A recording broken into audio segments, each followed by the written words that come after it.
Welcome to Humbly the Best Celtics podcast. I'm your host, Brandon, here with Mike and Joel, three diehard fans and friends breaking down each game throughout the season for you. The journey to Banner 18.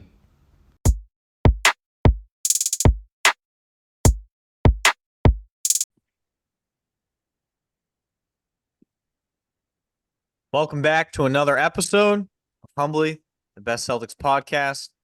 Celtics come back after three games since our last podcast.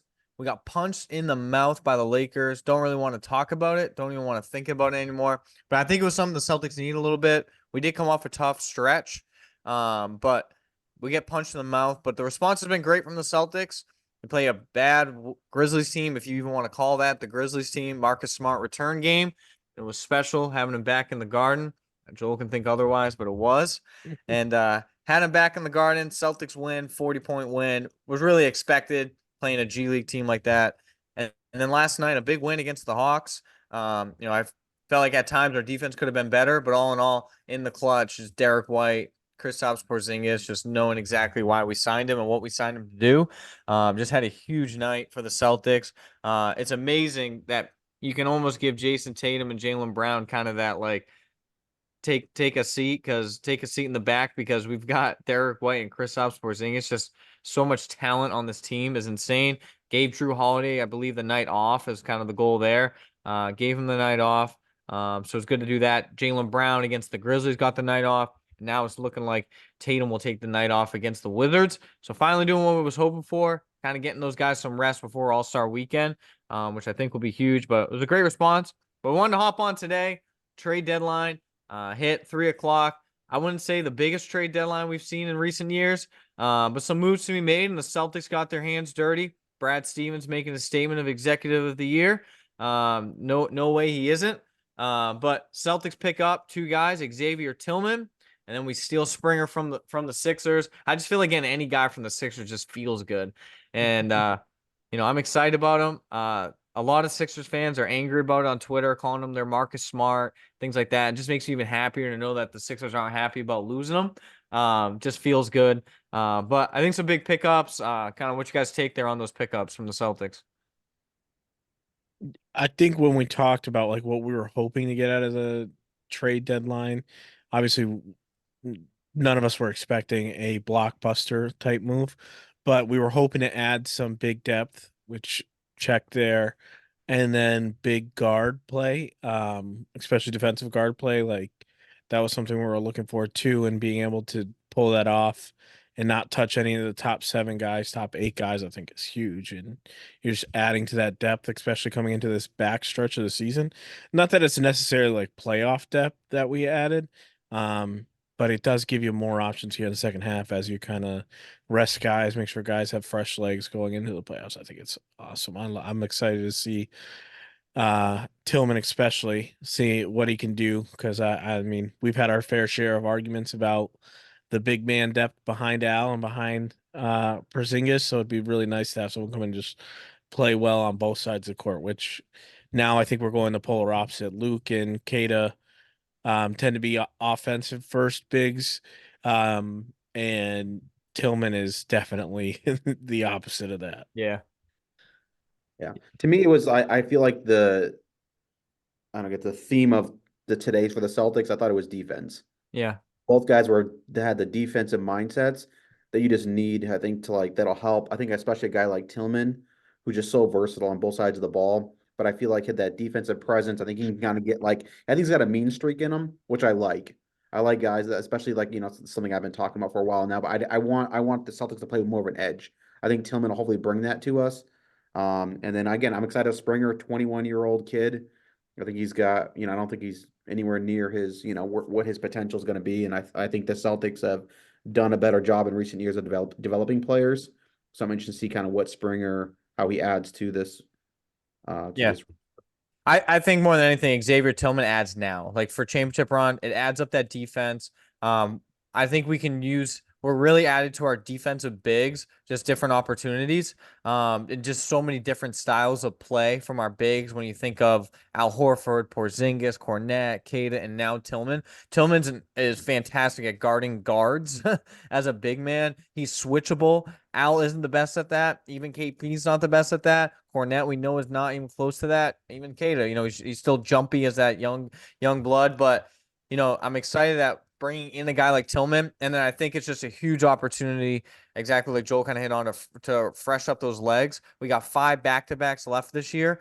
You're gonna have KP out on one, Al on the other, and now you're just starting Tillman both of those games. So it's just a huge opportunity. Or regardless, he can come off the bench behind an Al or a KP, but it's a huge opportunity to let those guys rest. Protecting Porzingis has obviously been a concern all year long, and we need to make sure we continue to do. But I think he adds a ton of value on the defensive end. The Celtics defense has not been stellar the last couple of weeks, to say the least. And maybe it's just getting that dog in there, that can kind of show up on defense and kind of push that bench play from Tillman could really push that starting lineup to even show up a little bit more on defense every night. But we've got the offensive power as far as I'm concerned. We didn't go out there and make some, like Joel said, no one expected some blockbuster deal. We didn't have much to play with, but I think they did a good job. All we got rid of in both of these deals to get them was Lamar Stevens. Lamar Stevens is a good player, but there was nowhere to get him any room to play. I think Joel said he was the least played player on our roster this year. So it's kind of like, I'd give him up for 2 guys like that. And then again, yeah, I agree. Springer is 21 years old. He has so much potential. He made some massive plays against the Celtics this year against us already. That still is embedded in my mind. Stripping Tatum twice this year in some big moments. I think the best is yet to come for him, but he's with us for a little bit. And, we're thinking now, win this championship now, but I think he's a great player for us to have on our roster going forward. Just a young kid, kind of coming in, and he comes into Boston. We're going to treat him better than Philly. Sam Cassell is the reason we got this guy. Sam coached him in Philly. Sam knows what he's doing. I trust Sam, and he's the one that really pushed for us to get this trade done, is what was been said. So, I think that's huge.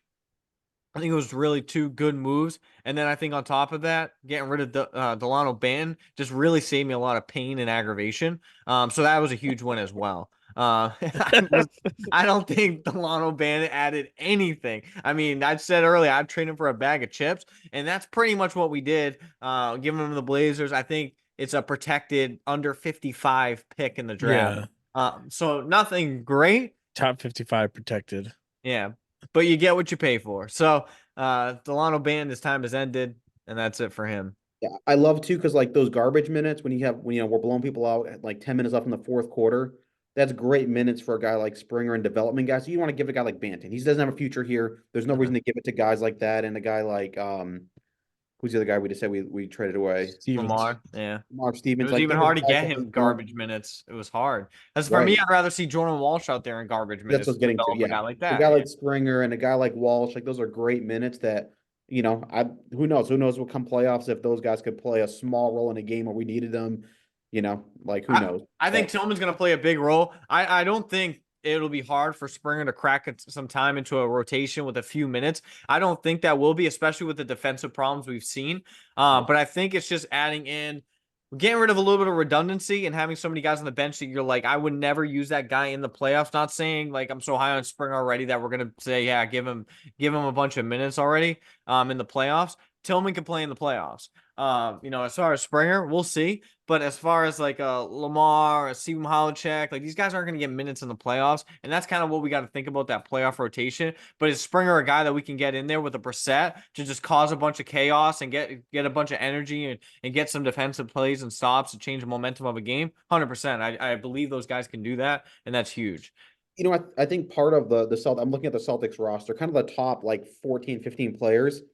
Like every player I look at, the Celtics, for the most part, I feel like have really targeted not one guy. Do you see maybe beside Pritchard, but I think Pritchard gives a ton of effort though. That not one guy on the roster is like, this guy's a liability, like a major liability. Like I think of Porzingis, Horford, Tillman, Cornette, Quetta, Brissett, Brown, Tatum, Hauser, Holiday, White, Pritchard, Springer. They're all 2-way players. And I think the Celtics, that's been a main focal point and I think they have a lot of And intention. Pritchard brings a different aspect. He does get picked apart by certain offenses, but he does a good job of the full court press, wearing that guy out. And obviously, Exactly. again, he's a bench player. So I think there are two things that they really look for. They look for stonks, like the steals and block type player, which both these guys that they added are definitely that, and then players that can rebound well for their position. And that's kind of like what we have across the roster for guys that actually play. Like Hauser, underrated for his ability to rebound. Same with Luke and Kata. Obviously, we've seen them have huge games.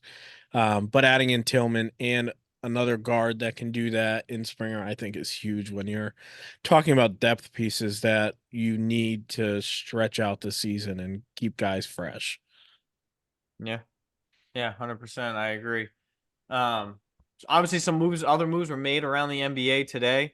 Kind of get into it, but first I'll ask: any team really stick out to you today? Well, I think over the last couple of weeks, the Knicks have really been a team that has obviously they've been hot, but they've also really improved the roster without touching the thing that makes me even more nervous about the Knicks, like their moves make me nervous now, but they've also not really touched their haul of draft picks so they still have a ton of draft capital that they can make more moves with this offseason. But adding in Bogdanovich and OG, of course, a couple weeks ago, and Achua, and then Alec Burks today. Like those are, I mean, they're deep, man. I mean, even with their top two of their top three, you want to call players, top three of their top four, with Randall, OG's going to be out for a couple of weeks, and with Robinson out, and they're hoping to get back before the playoffs, man. Like that's just in the way they're playing without those guys. That's just scary. They're just so deep, Yeah, man. Like look I at think that they're deep. roster. It's just a deep, well put together roster. Yeah, Yeah, it was good pieces they added. I to be like the opposite side for a second is I do think they have a lot of redundancy as far as just adding in 3-point shooters, and you lost Grimes, who had value. He was like their defensive guy. Obviously getting rid of Evan Fournier's contract, which I could have warned them about coming from the Celtics. Is just good for them to get rid of that contract entirely. But yeah, I mean they didn't touch their first, which is huge, but I do see a little bit of redundancy in their roster, but Alec Burks is there now. He's going to back up Jalen Brunson. And then you got, a Bogdanovich who's going to help in times of Randall, especially with him out. You got Randall out. You got OG out right now. They got Mitchell Robinson out right now. They got Brunson out tonight with I think it was the ankle injury. So they do have a lot of injuries right now. But to have guys like that, Dante DiVincenzo has been, having some big nights shooting for them. So yeah, I mean they definitely have it. I think their biggest concern is Tom Thibodeau. Come playoffs, Tom Thibodeau is the coach. And I think that's always going to be their Achilles heel of that team. For me, I'm putting them right now, really that third, fourth spot in the East. Number two to me right now is the Cavs. Cavs are on fire. They don't have two of their big guys. I mean, they're playing lights out, and they just have and I think that's what the problem is with the Cavs, right? They figure out how to use or how their team is the best is without Garland and without Mobley. Like, oh, all of a sudden now everything is simpler. It's just Allen and Mitchell and things are figured out. But saying that the Knicks are redundant, I don't know, man. I'd like what they added today is they added another They added creator a with ton the of ball. offense. Yeah, but they added another creator with a ball, and they Grimes. If anything, they moved Grimes, who is a redundant player. What Josh Hart does, I don't know. I think they're really Grimes is like their best defender by far. And Josh Hart isn't a slouch either, though. Like it's a good defender too. And OG is their best defender. OG's now their Full best stop. defender when he's back. Yeah. Makes me Grimes. wonder if that elbow injury was going on with the Toronto Raptors before they moved him, and no one ever knew. Maybe we'll find out here in a couple I days. think Interesting that he had some like chip bone or something in his elbow. And that's not that uncommon of an injury, though. yeah, It's 4 out of their 5 players are 20-point scorers, just about. yeah. I mean, that's a great. I mean, what an unbelievably 20-point score. I mean, he shoots over 40% from three. Like he's just lethal. Yeah. Like you're out no matter what team he's on. He's been on like 6 different teams, but he Yeah, averages. I mean they got like 5 guys that can ridiculous. just shoot. There's 5 or 6 guys that can shoot threes. And it's not like their defense is hurting either. I mean, they're in the top 10 in points per possession per 100 possessions. They're only. I just think a guy that Brunson that lives at the rim, like getting a For him to spot drive now to be able to kick like out. Bogdanovic, dude, that is just and then Yeah. Randall, and I don't know. It's definitely they have a lot of pieces there. It'll be interesting again, and just with that solid bench of Hart, Burks, DiVincenzo, Bogdanovich. Precious Achua, Taj Gibson. Like they just got some Yeah, you want to talk about got some grit in underrated there. ad? You say Taj Gibson? Yeah, Taj is still come playoffs. Taj is still One, He I won't think he's be on on the like roster. He's he's on on a a 10-day. yeah, he's on a 10-day contract just to help fill in for some injured guys. But Taj is not good. Don't say that. The I but mean, As an the old playoff man. time. He's at that vet. Get in there. the underrated, like I think their most underrated ad in the last couple of weeks has been that Precious Achua, which seemed like a throw in to make the players and salary work. Yeah, I mean For with injuries right now, he's huge. but he's playing awesome for them. And then Harkenstein is just unreal. The way that guy's all over the place. He rebounds everything. Yeah. Yeah, definitely. I think another team for me that really impressed me today, that and they made one big move was the Thunder adding Gordon Hayward. I really felt like that team needed a vet, and they're so talented. But for them to add a vet like Gordon Hayward, I feel like is huge. Hey, get him back out. Get him back out there to Utah and see what he can do. But out Wait, what? out in OKC, sorry, but I think out in that area is what I'm saying. That's not that close. Maybe that can help them. That's not Pretty that close. close. Definitely closer than Charlotte or Boston because he's like cursed up here. That though. But I think they needed a vet, and I thought that was a big move for them. Another big move I thought that happened in the NBA today was PJ Washington going to the Mavericks. Just get rid of Grant. I could have another guy I could have warned him about. Grant got his bag and left off to Charlotte, and now him and Seth Curry are down there. So I think they made some good moves as well. Picking them up. Quite a few guys buyout. Most random move of the day has to be the Raptors and the Nets swapping Spencer Dinwiddie and Dennis Schroeder. I mean, for the Nets, smart to get rid of Spencer Dinwiddie. No one liked him at this point. But then why the Raptors took that and it looked like they were trying to like build something successful and then just nothing happened. And then you do that. It's kind of crazy. Another, I think, huge move is going to be Royce O'Neal for the Suns. Like how they keep making moves with all these players that they have is pretty insane. Yeah. Can they make it all work now is going to be consistently is going to be the question for them. Bucks get Pat Bev. You guys shaking in your boots? Is it 2021? Yeah. Can you imagine that Dame and Pat Bev on the same team in 21? That'd be a Yeah, really good backcourt. They got some drama to work out. And they already said they got to work that out. They've had their issues in the past. I just feel like it's like a really tiny band-aid for their big problem they got of their defensive issue. You're not bringing in, Drew Holiday again. You're not bringing in a Marcus Smart. You're not bringing in some big defensive center. Instead, you're bringing in Pat Bev. Sure, like you can bring you maybe some dog off the bench, but I just don't see how that's going to be the solution for their defensive problems for I that think he team. might start for them. I think he'll probably push Beasley to the bench. No? I mean, that guy's shooting the lights out right now. I wouldn't move him. He can play decent defense and he can shoot. Pat Bev can shoot anything. I think he complements Lillard a little bit better. Like a Beasley when they're crashing in on him. Like now you can just leave with Pat Bev, you can just leave him alone when he's at the top at the 3. And that really clogs the paint on Giannis and Dame. But Sixers do get Buddy Hield. Hey, it's a a good good ad pickup. for them. Yeah, it's a good ad for good them. pickup. Some of their other moves I don't really get, but Yes. Why they made deals with the Bucks and the Celtics, Eastern Conference contenders. Not really sure why in the world they did that. But I do think getting a guy like Hield is a pretty good pickup for them. Mavericks also got Daniel Gafford, who was a very good pickup. I've always been high on that guy. He is a really good player.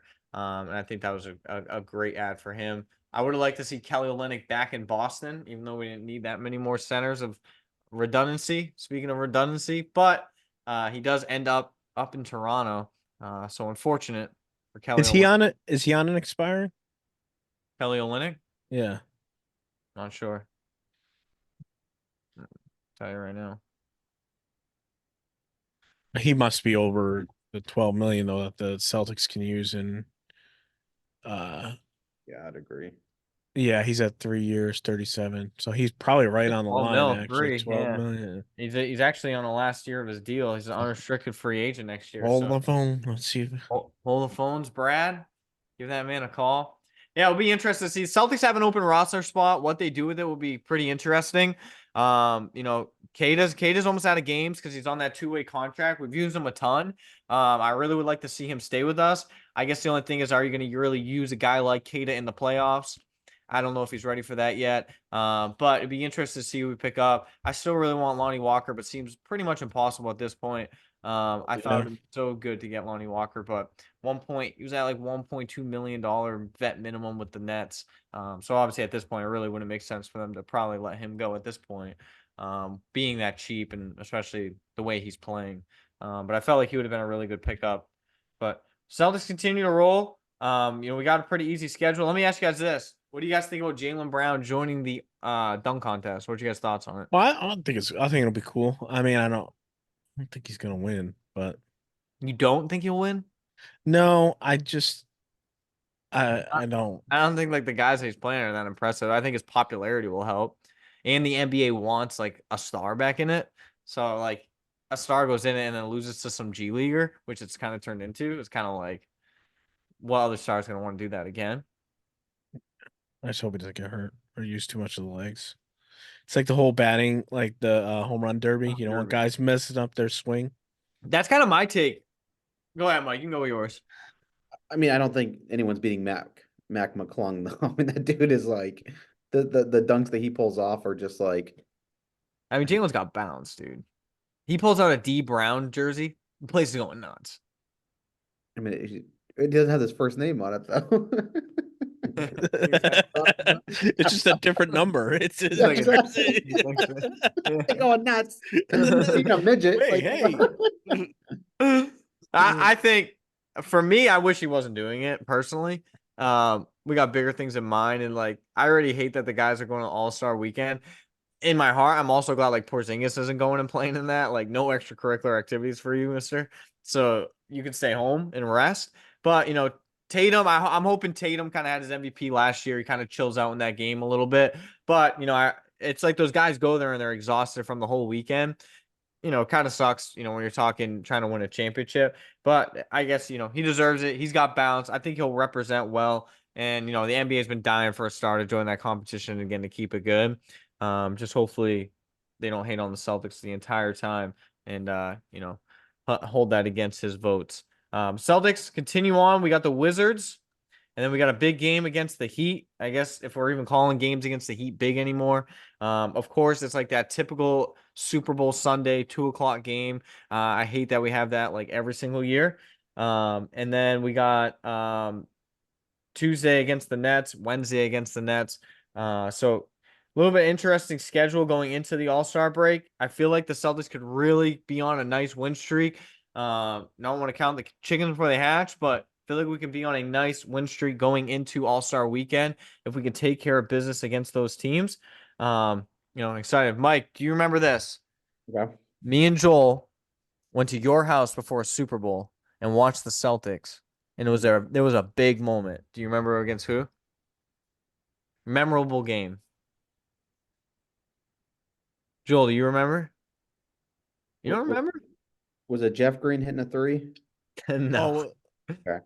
Yeah, I don't It was a remember. return of a big time player. Paul Pierce going back to the Garden with the Clippers. Hit the big three. We let him take it at the end. The Oh, crowd yeah. went nuts. I'll never forget it. Love Paul Pierce.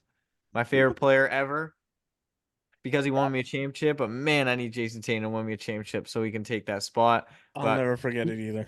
memorable moment.